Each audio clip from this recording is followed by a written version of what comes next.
Yeah, it does that sometimes. That's why if you don't care on Bill Marion Live, go ahead and post it. Hey there, if you are in the room, welcome.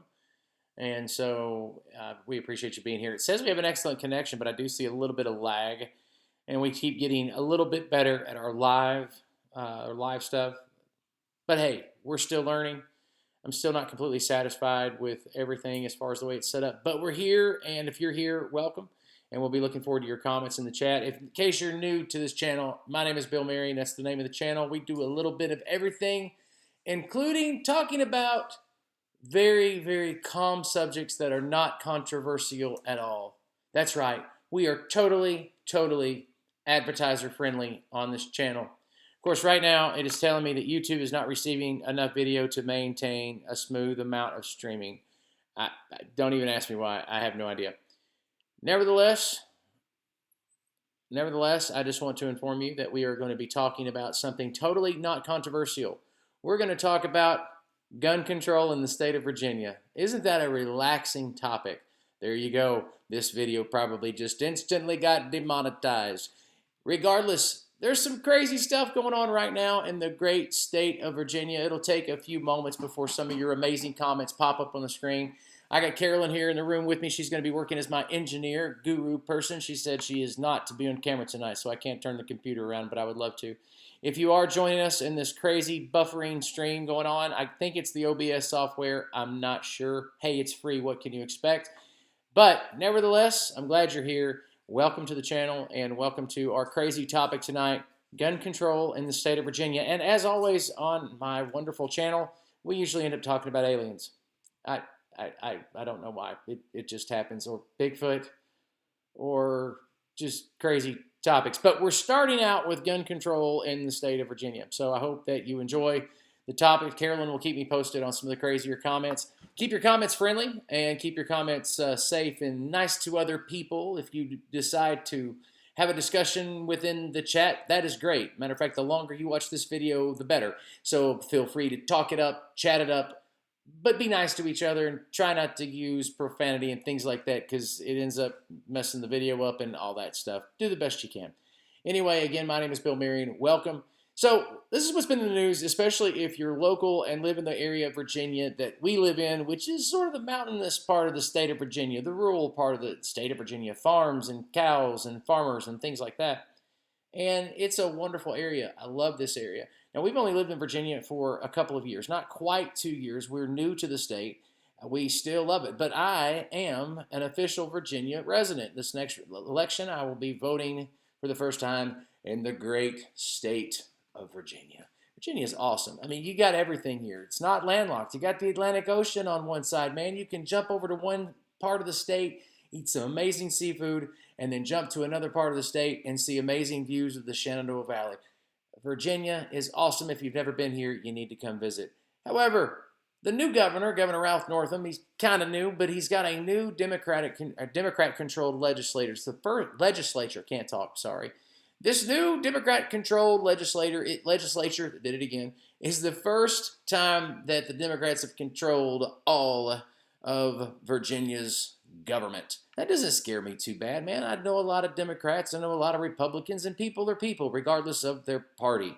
However, this does mean that gun control is back on the topic of everybody's mind because you know those mean old Democrats, they're taking away our guns, which is not actually true at all in most cases.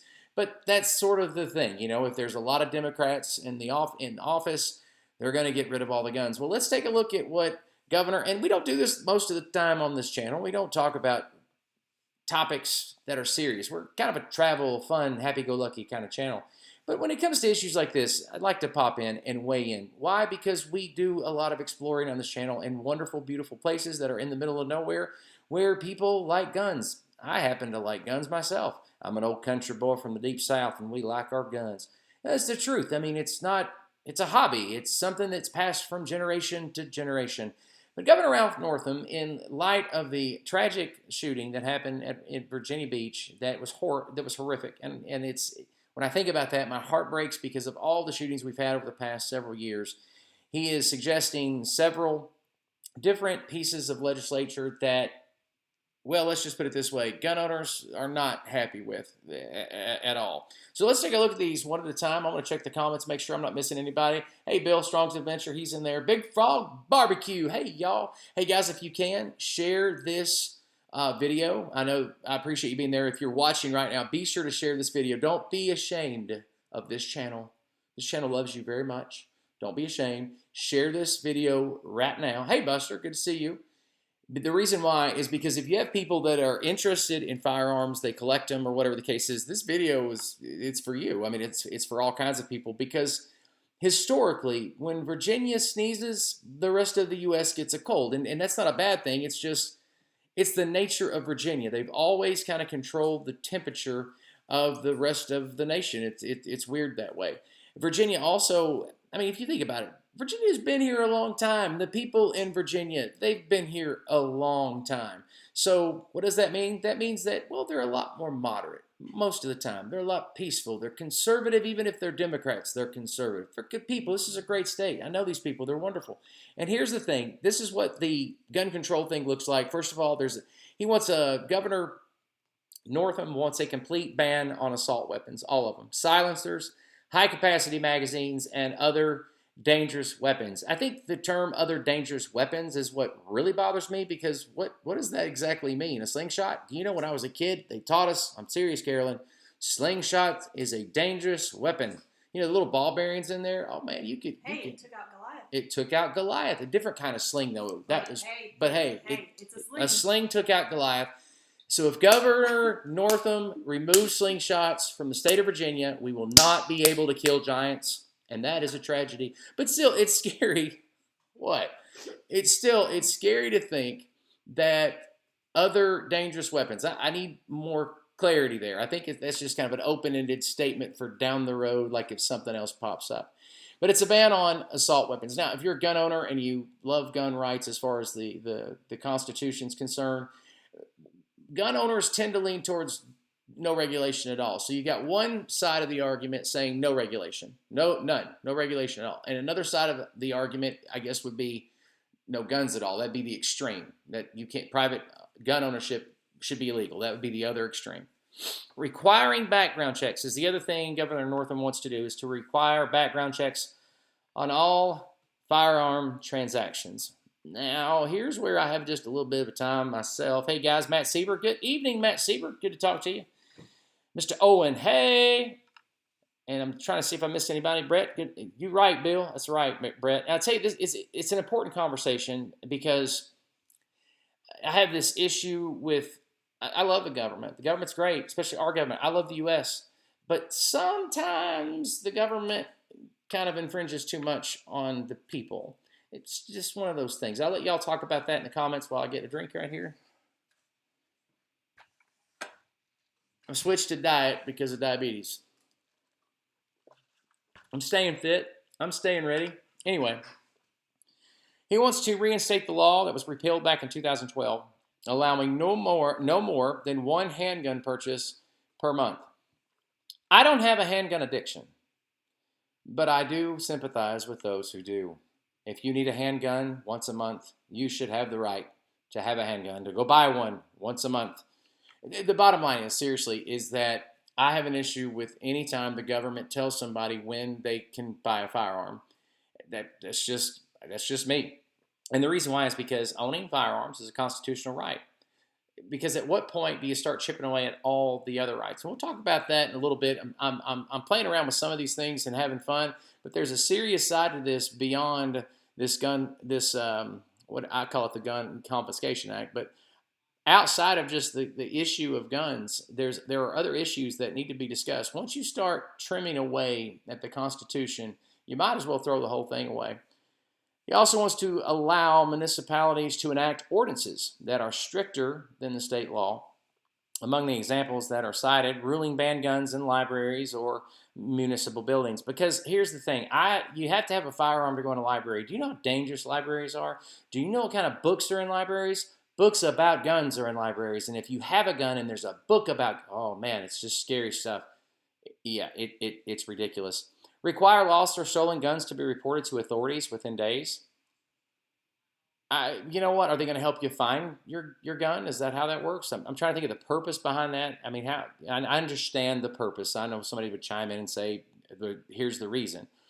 But again, it's a ridiculous a ridiculous request to have somebody have to file in every single time and report every time a gun is lost. Looking through here, William Bannister says, "Sound like the Virginia governor's behavior now from the original. This guy sounds like Bernie Sanders and Obama." It is true that a lot of Democrats tend to be anti-gun ownership or strict laws, but I'm trying to avoid stereotypes like that because it's not true because a lot of Democrats are for gun rights, and there are Republicans who aren't, who are okay with a lot of restrictions. I've flipped on that because used to, I guess it was 3, 4, or 5 years ago, I would say, what's wrong with having restrictions and background checks? But what I've noticed over the past few years, and maybe it's a result of the Obama administration, but I don't want to blame him either. But I've become a little more paranoid about the government stepping in anytime and telling me what I can and can't buy. And again, we'll get to that later about just government intrusion, and we'll talk about that a little later. Also, he wants to allow law enforcement, now watch this one, to temporarily separate a person from firearms if the person exhibits dangerous behavior that presents an imminent threat to self or others. And this is a big one because what this is, you got to understand what this means. It means gun confiscation orders are issued without due process. So I'm going to read the law, the proposal. Law enforcement will be able to temporarily separate a person from firearms if they exhibit dangerous behaviors that present an imminent threat to their self or others. This is, yes, on the surface, you look at this and you go, well, it makes sense. If a police officer thinks somebody is a threat, they come in, they remove the firearm because you wouldn't want somebody who is an imminent danger. You wouldn't want that person to have a firearm. That seems logical, except for the fact that there's nothing in this law that demonstrates how that police officer proves that that person is an imminent threat. So if I'm against this legislation, does that make me an imminent threat? It's weird. And it's one of those things that's too open-ended, it's too broad, and a lot of gun owners like myself look at that and say, no, that's too far. Because what if I don't like something about the government? Then the people in charge could say, because this person doesn't agree with this legislation, then hey, they are an imminent threat. And that may be a bad example, but still, I think you get the point. Prohibit the subject of protective orders from possessing guns. Prohibit the subjects of protective order from possessing guns. The next one is toughen punishment for allowing access of a loaded, unsecure firearm to someone under 18. I firmly object to this in every possible way. Gun training, gun ownership, and learning gun safety in general begins when you're a kid. Half the problem is a lot of people will buy firearms in their teens and early 20s, and accidents skyrocket because that father and son kind of thing doesn't take place. Besides, get out of the way I raise my kids. My son has had training. He's had my assistance since he was 10 years old. He knows the firearms better than I do now. He has more firearms better than I do. He is a collector, and he's an amazing shot. But that started when he was a kid. I mean, I've got pictures of him shooting at targets and enjoying himself when he was a kid. And what's funny is he doesn't even like to hunt. He's not a big hunter. I love to hunt. Don't get to as much as I would like. But he loves shooting, but he doesn't really like to hunt. But it's all targets, moving targets and different things, and he's amazing. But this law here would make it to where I couldn't even buy him a shotgun when he's 13, which is kind of a 12 and 13. It's a tradition in our family. It doesn't mean he has access to it. It means that, hey, when it's time to hunt or it's time to target practice, we go out and give it a shot. So I really have a problem with this. It says access of a loaded, unsecure firearm to someone under 18 years old. I totally disagree. Northam's proposed gun ban would violate the Second Amendment as interpreted. I want you to listen to this by the U.S. Supreme Court in the District of Columbia versus Heller and McDonald versus Chicago. There's two different Supreme Court cases here that basically line up the fact that everything that I've just read, everything that we've just talked about is against the Constitution. That's how the Supreme Court has decided it. This is just another attempt at restricting our access to firearms. And it's produced some really crazy things here in the state of Virginia, like nuts, like some of those things that you just going, really? One of them is, when I say nuts, I don't mean it in a bad way. Actually, I'm actually for it, if you will. You have a lot of areas and communities now in Virginia. They're calling themselves it's safe cities or safe areas or safe places, cities of refuge. And what they're basically doing there is they're saying that our area, police included, we will not enforce these laws if they are voted on in the legislation. They won't enforce them because they believe that they're unconstitutional. Man, that's some crazy stuff. Remember, the Civil War kind of started in Virginia. The talk of the Civil War. Actually, the Civil War did not start in Virginia. It started in South Carolina when the South fired on Fort Sumter. However, here in the state of Virginia, there's always talk of the individual right. And so the governor's got some people pretty heated here. He's got some people pretty mad. And this isn't the first time. I mean, the governor's he doesn't exactly have a great track record when it comes to groups of people. He may have made some bad decisions when he was younger. You guys can talk about that in the chat room. And speaking of the chat room, let's catch up. Brett Perry says, "Hey, Billiam, did you used to be a lawyer? No, I did not used to be a lawyer, but I played one on TV. No, I've never been a lawyer. Be cool to be a lawyer, though. I thought about going back to law school. When I went back to college, back in the early 2000s, I had 2 kids, and I just couldn't see myself doing it at the time. I kind of regret it. One of my closest friends in Chattanooga, he's an attorney, went back when he was in his 30s. But no, I'm a minister, I'm a pastor, I'm trained. I'm going to stick to what God's called me to do. I stay out of the courtroom." Matt Seaver says, "If our constitutional rights are taken, we are no longer America." Exactly. That's what it's coming down to. Robert Gray says, Matt talking to Matt, he says he agrees. And then he says, "What really is the Constitution?" Well, it's a piece of paper. I'm not going to get involved with y'all's conversation other than to say it's an agreement that we all kind of live by here in America. It's an agreement. And it limits the rights of the government by ensuring our rights. I'm going to say that again. It limits the rights of the government by ensuring specific rights that we have. And it was established by our forefathers for our protection against tyranny. Brett said that guns should be woven into every toddler's crib by the age of 2 or face prosecution. Daddy, I like this one. It's really funny. Carolyn wants one of those pistols because my wife loves to shoot, man, and she's awesome. I actually have a picture that I put on Facebook really quick because I needed that video monetized. So I was trying to play by the rules. And obviously in this stream, I'm not playing by the rules. That's why it's so important for you guys to share this stuff and share this video. I know we got some latency issues and some buffering issues, but the information here is critical. It's critical to let people know that this is what's taking place and that I call it sort of a violent takeover of the government, if you will. But again, I've got nothing against the governor. I just think these ideas are pretty bad. Nevertheless, I'm all about people getting along in unity. Is there a compromise here? I don't think so. Let's continue to read.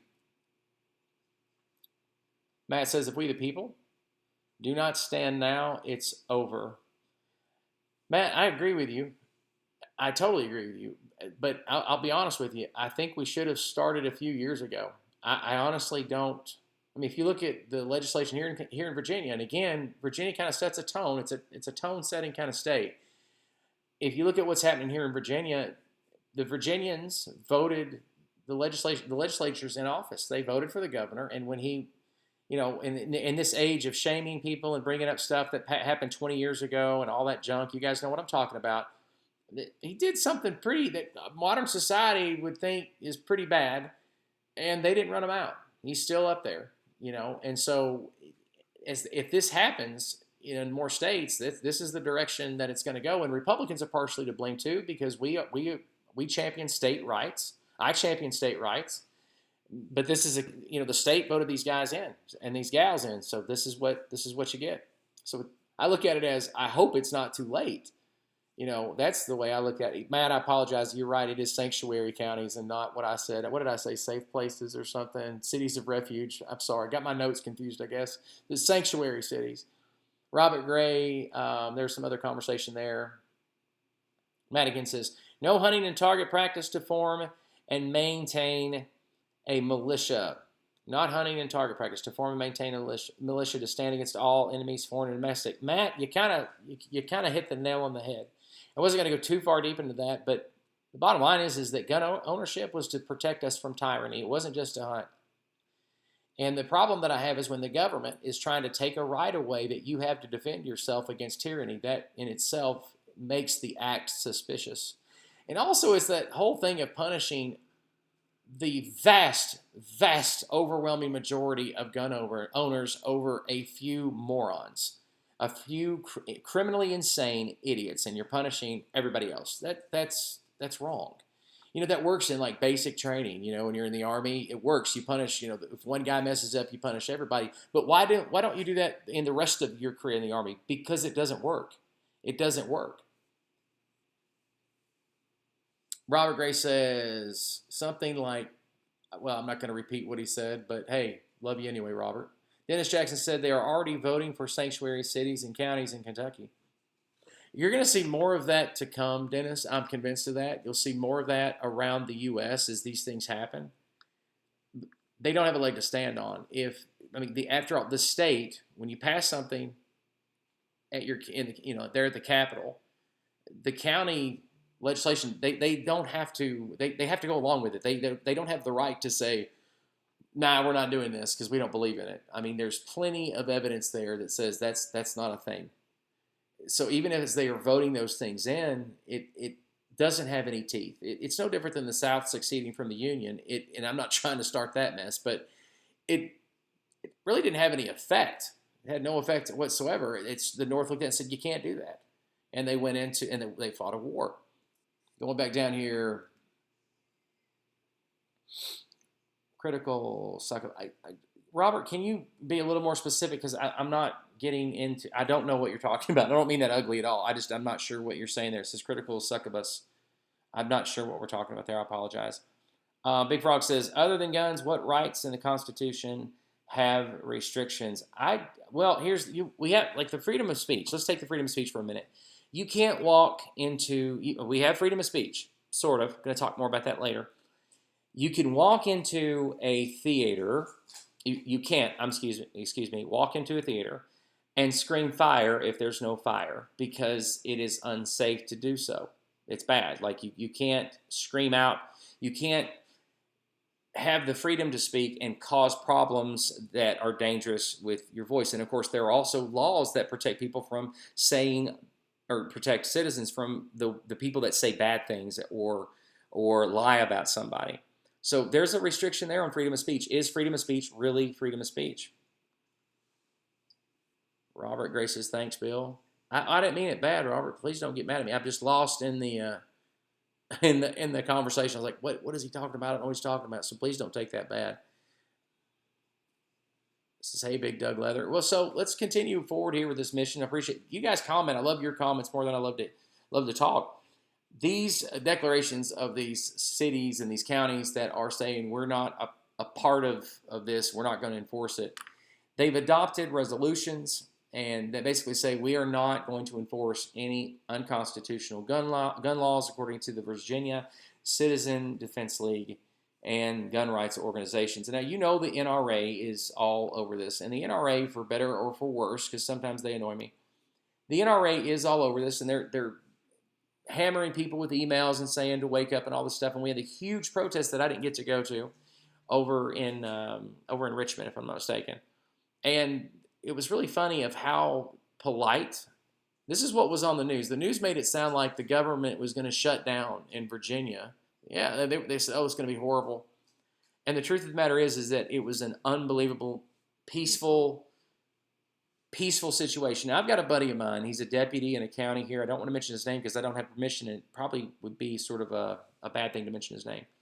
But he told me something. He's a deputy. And he said, if I talk to somebody and they say, I've got a concealed weapon, and he pulls the numbers and he sees the fact that they have a concealed weapon or whatever, he knows he's not going to have a problem with them because by and large, people that have a concealed weapon, people that carry, well, they abide by the laws. They're good citizens. I mean, you might not like them. They might have a personality you don't like, but they're not the ones responsible for these school shootings. And that's the part, I think I'm going to tilt this down just a little bit.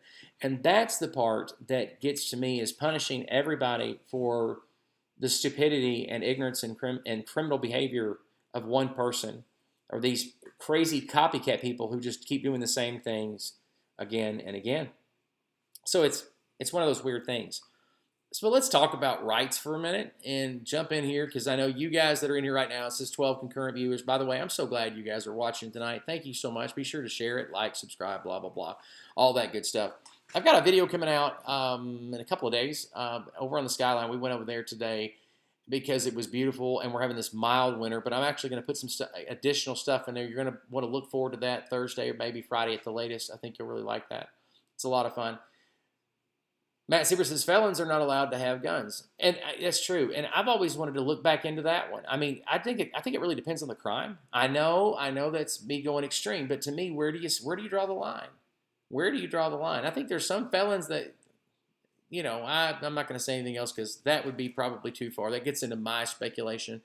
But yeah, felons are not allowed, and so there's a restriction right there. That some people said went too far. They did. To us now, it's common sense.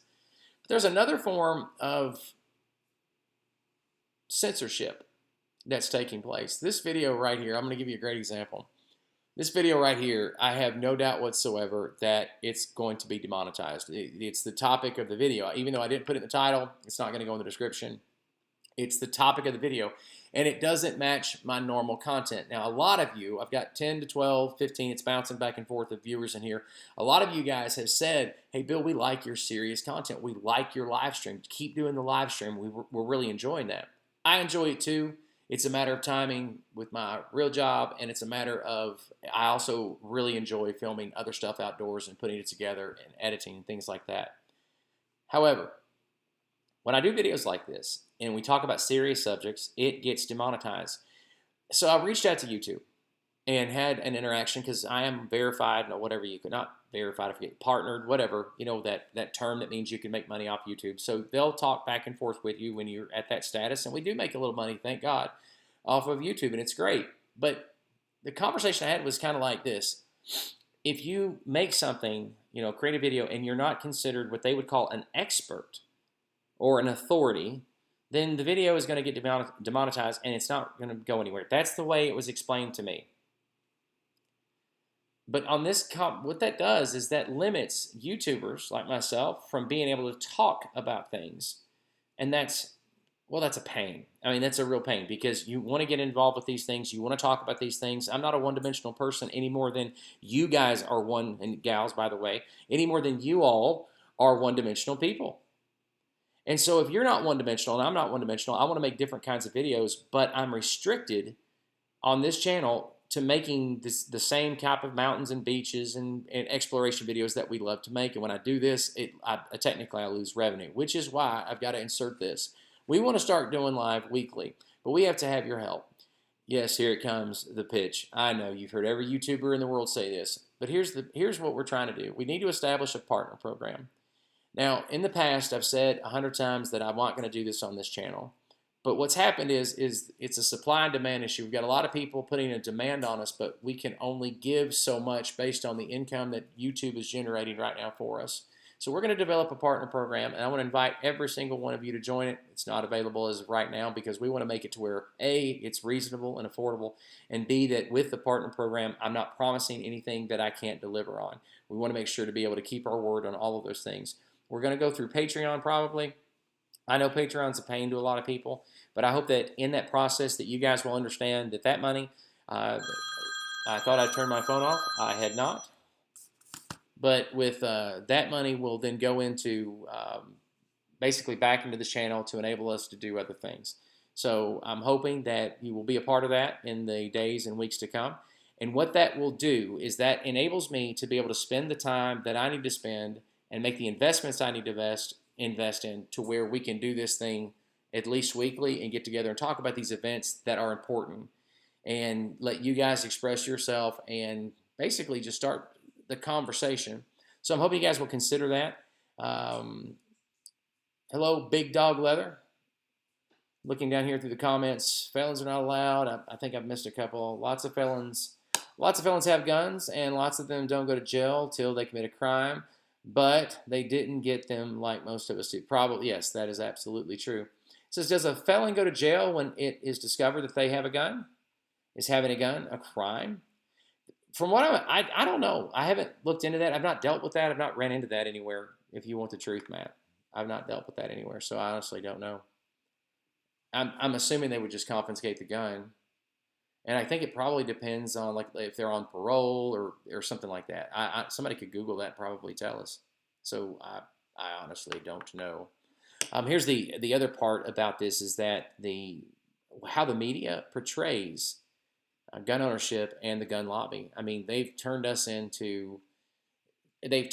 people who are pro guns, they've turned us into a villain, if you will, that we are responsible. And that I feel like is there's so much manipulation when you look at the gun lobby and you're inadvertently blaming gun owners. You're saying you look at the gun lobby and you're pointing your finger at them and you're saying they're the reason why we're having these shootings. That is ridiculous. That is the dumbest thing that I've ever heard before.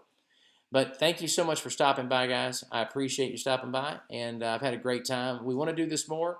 Hopefully, I'll get with you guys in the next couple of weeks, and we'll talk about a partnership program. We're not talking about thousands and millions of dollars unless you want to contribute thousands of millions of dollars. But thank you so much for being here, and we will check back in later on. We'll talk to you later. Be blessed.